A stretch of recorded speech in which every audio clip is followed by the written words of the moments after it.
Bonjour à tous, je suis Théo Corchia, médecin psychiatre dans le service du professeur Lançon et on vous parle aujourd'hui d'une question qui intéresse beaucoup les pharmacologues et les médecins prescripteurs, mais aussi toutes les personnes qui vont prendre des traitements. Comment les médicaments agissent? Comment est-ce qu'ils agissent, mais aussi et pourquoi est-ce qu'un même traitement, un même dosage n'aura pas les mêmes effets chez deux personnes différentes ou chez deux personnes, ou plutôt, pardon, chez une même personne à différentes époques de sa vie? Pour comprendre, on va s'intéresser à trois notions différentes, la pharmacogénétique, la pharmacocinétique et la pharmacodynamie. Ce sont des notions qui ont l'air relativement barbares de par leur nom, mais qui sont, vous allez le voir, plutôt faciles à appréhender, en tout cas dans leur généralité.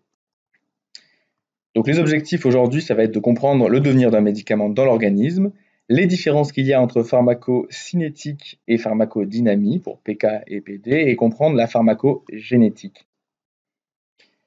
Le parcours d'un médicament. On va se concentrer déjà dans un premier temps sur la pharmacocinétique.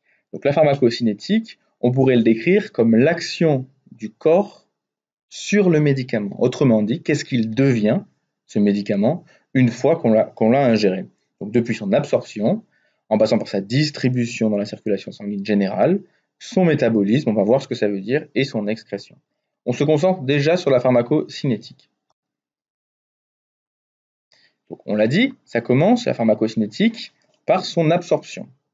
Le processus de passage du principe actif, donc du médicament, de son site de contact avec l'organisme, donc en général on le prend par la bouche, mais on pourrait le prendre par traitement, par injection intramusculaire, par intraveineuse, peu importe, jusqu'à la circulation sanguine générale. Dans un deuxième temps, il va y avoir le métabolisme et la distribution. Donc le métabolisme, c'est la transformation par une réaction enzymatique, on va y revenir, par des récepteurs dont on va reparler, les récepteurs et les cytochromes P450. Mais restons simples, le métabolisme, c'est la transformation de ce que vous avez ingéré en une partie qui va être active et un métabolite. Et dans un deuxième temps, on va venir greffer sur ce médicament dans votre corps une substance qui lui permettra d'être plus facilement éliminé. Donc ça, c'est la pharmacocinétique, vous l'avez compris, de l'absorption jusqu'à l'élimination, le devenir du médicament dans votre corps.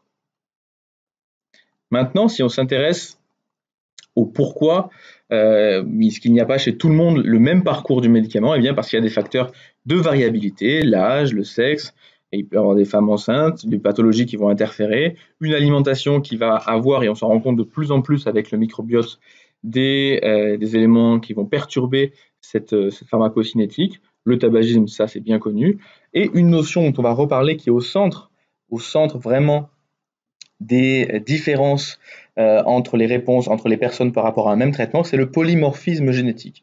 Un mot encore une fois un peu barbare, mais qu'on pourrait résumer de façon plus simple en comprenant que tous les récepteurs justement qui vont permettre cette transformation du médicament, autrement dit ce métabolisme, vont être codés génétiquement, depuis notre enfance, depuis la naissance, pardon, codés génétiquement par des séquences d'ADN différents.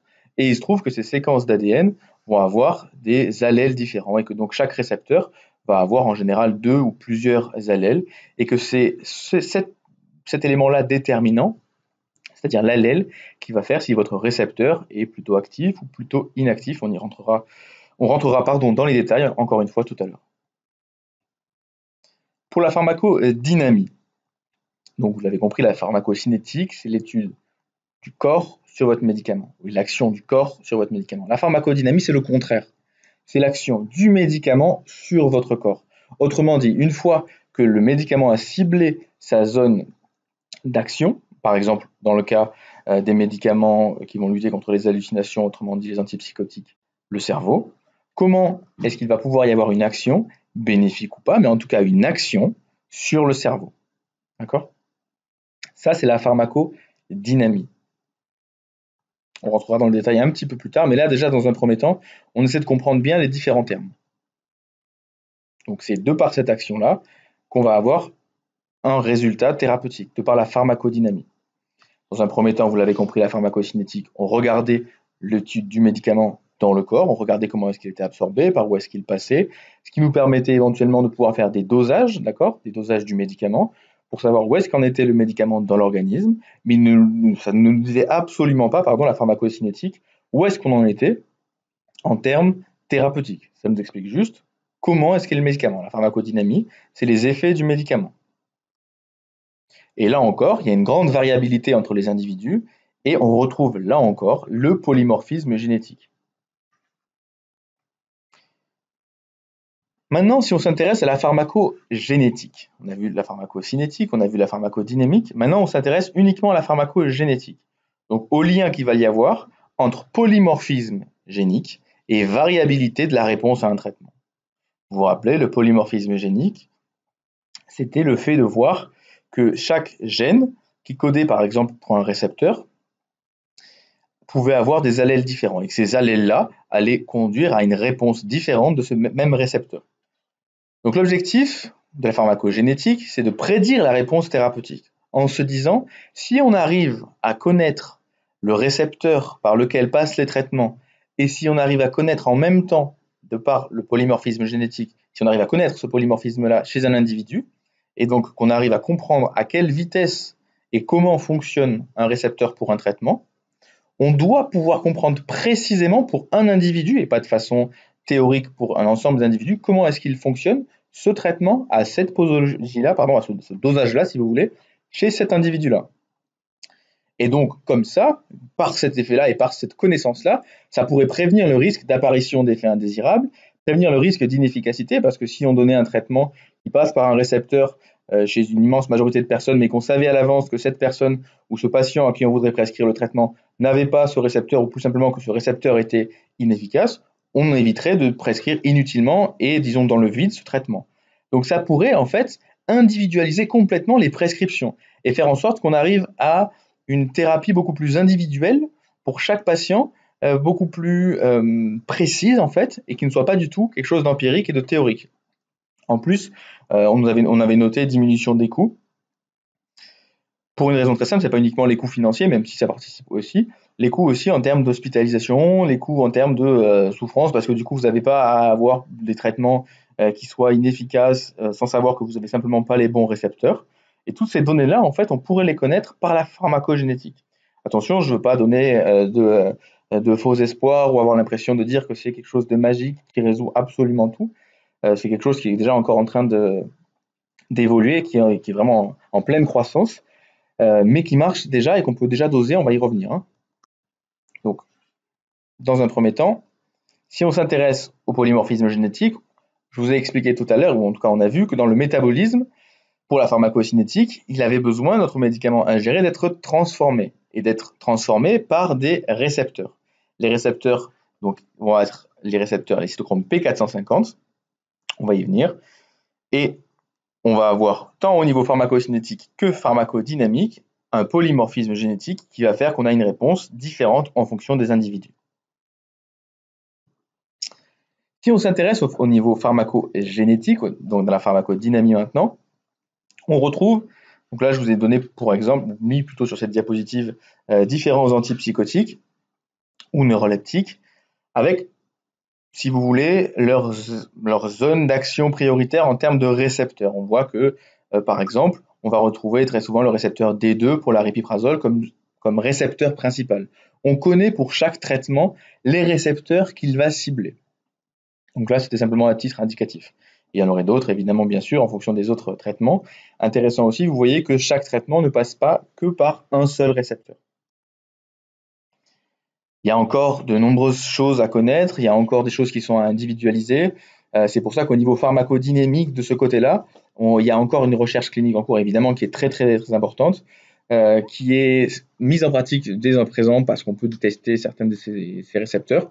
Mais encore une fois, je ne voudrais pas avoir une parole qui soit beaucoup trop optimiste en disant on peut absolument tout connaître, on peut absolument tout savoir quand on vous donne un traitement. On peut en savoir beaucoup et beaucoup plus qu'il y a une dizaine d'années en arrière. On peut cibler les interventions médicamenteuses, mais on n'est pas encore omniscient, loin de là. Au niveau pharmacocinétique, on a vu tout à l'heure, et j'y reviens, j'insiste encore un peu là-dessus, sur les récepteurs, on a parlé des récepteurs plutôt, qui allaient avoir un rôle énorme une fois que vous avez ingéré le médicament, puisque ces récepteurs-là vont pouvoir transformer et faire agir le médicament, si vous voulez, en le transformant en métabolite actif, inactif, voire en particules toxiques. Ça, c'est une réaction enzymatique. Et cette réaction enzymatique, elle passe donc par un récepteur, les récepteurs qu'on va appeler de la famille des cytochromes P450. Un nom encore une fois un peu barbare, mais je crois que la barbarie est très proche de la pharmacogénétique en termes de nomenclature. Pourquoi P450 d'ailleurs? Tout simplement parce que ce sont des familles d'enzymes qui vont absorber en fait la lumière à une longueur d'onde de 450 nanomètres. Au niveau pharmacocinétique, donc on a des récepteurs de la famille des cytochromes P450. Alors il y en a une infinité, mais on va surtout se concentrer sur les principaux. 4 ou 5, dont les deux principaux, le 2D6 et le 2C19 pour les antipsychotiques par exemple. À savoir d'ailleurs que le cytochrome 2D6 va métaboliser plus de 25% de l'ensemble des traitements. Les traitements, je ne parle pas que des traitements qu'on peut donner en psychiatrie, de l'ensemble des traitements. Donc on comprend bien que l'étude de ce récepteur-là, par lequel va passer la majorité du métabolisme des traitements qu'on va ingérer, en tout cas 25% d'entre eux, est indispensable pour comprendre si le médicament va fonctionner ou non et à quelle vitesse. En termes cliniques, pour essayer de mieux comprendre, dans la population générale, on va retrouver 10% de personnes qui ont des métabolismes dits extrêmes. Extrêmes d'un côté comme de l'autre. Donc des métaboliseurs ultra lents. Je parlerai de métaboliseurs ultra lents. En fait, je parle de leurs récepteurs, vous avez compris. Et du coup, ces personnes-là ont un métabolisme beaucoup plus lent que la moyenne. Et comme ils ont un métabolisme beaucoup plus lent que la moyenne, la dégradation du médicament se fait aussi de façon beaucoup plus lente. Et ça peut conduire, vous vous en doutez, à des effets indésirables qui pourraient avoir, en termes de synonymes, et pour comprendre, en termes d'image plutôt, l'impression que vous avez trop de traitements.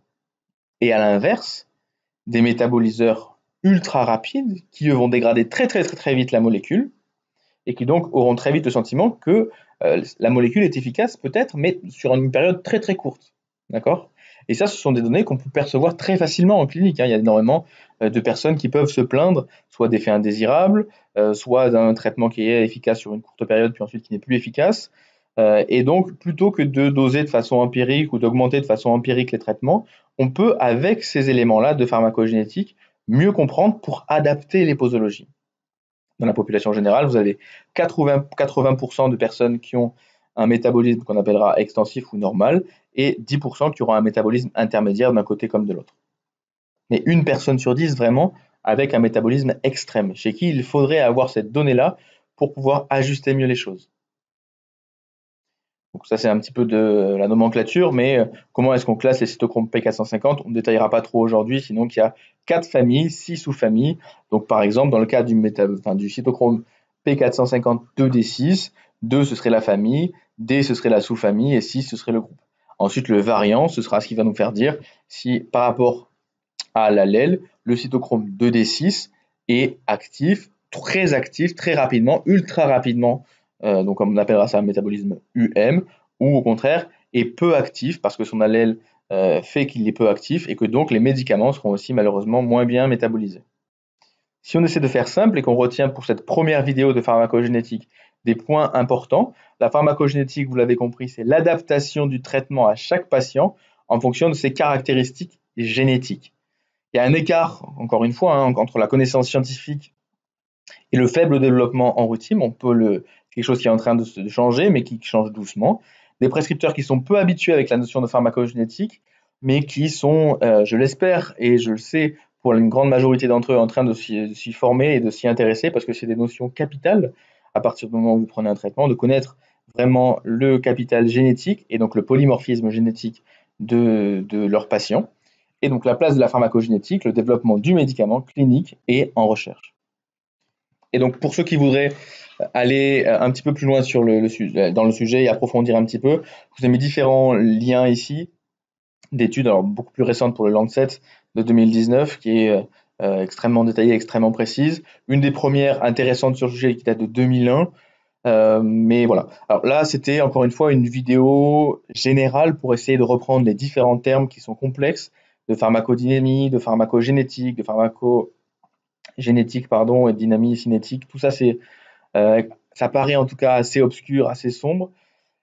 Je voulais qu'on puisse essayer de comprendre un petit peu ces différents enjeux-là pour aborder lors d'une deuxième vidéo qui arrive très rapidement les questions pratiques et en quoi ça change dans la vraie vie d'avoir un polymorphisme différent.